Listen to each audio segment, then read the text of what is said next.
बाद अगर आपको पटना जाना है तो आप सुबह में जाएंगे, आपकी गाड़ियां सुबह में जाएंगी। तो बिहार की तात्कालिक स्थिति इतनी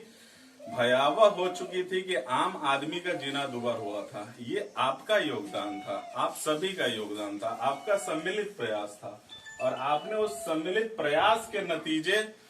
इस बिहार को उस जंगल राज और बदहाल स्थिति से लाकर आज उस मोड़ पे खड़ा किया है जहां पे आप अपने उत्थान के लिए सोच सकते हैं, आप अपने इच्छित कार्यों को कर सकते हैं। पहले जैसी स्थितियां नहीं है,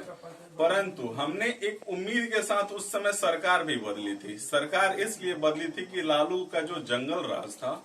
वो हमें बहुत ज्यादा क्रश कर रहा था और उससे निजात लेने के लिए हम लोगों ने भाजपा और जनता दल यू की सरकार चुनी और आप सबका महती योगदान था उसमें, उस सरकार को बनाने में, उस सरकार को स्टेबल करने में। उसका एक ही उद्देश्य था कि हमें हमारे विकास का अवसर मिले, लेकिन कालांतर में हमारा ये अभिलाषा भी पूर्ण नहीं हुआ। वर्तमान की स्थिति है, कोविड-19 से पहले से लेके बिहार में ना तो आपको कृषि, ना ही बेहतर इंडस्ट्रियलाइजेशन है,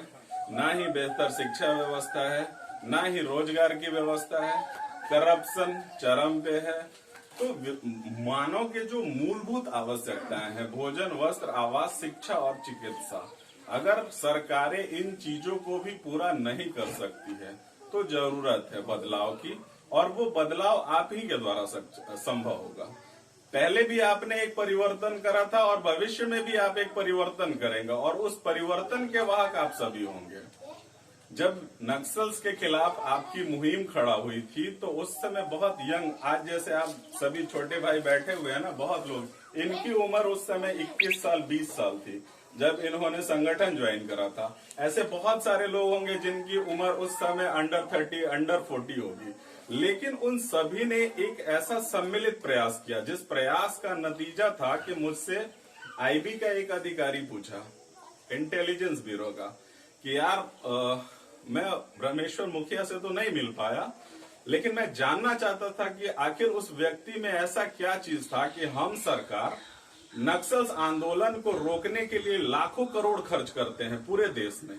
छत्तीसगढ़ हो गया, पश्चिम बंगाल हो गया, मतलब देश के मैक्सिमम जिले जो है 664 में से 516 जिले हैं जो माओइस्ट इफेक्टेड है, लीस्ट या ज्यादा। तो हम सब लाखों करोड़ रुपए खर्च करते हैं इस चीज के लिए कि हम उन मूवमेंट को रोक सकें, ताकि लोगों का जो हमारा पैसा इधर खर्च होता है वो लोग देश के ग्रोथ में खर्च होगा। मैं उन मुखिया जी से मिलना चाहता था कि आखिर उन्होंने ऐसा क्या किया कि पूरे बिहार से नक्सल्स को अपने पांव खींच के उनको बाहर होना पड़ा। या आज बिहार की स्थिति तो देख रहे हैं, नक्सल्स का वो माहौल नहीं है जो 94 में हुआ करता था, 2000 के आसपास हुआ करता था, 2003 तक हुआ करता था।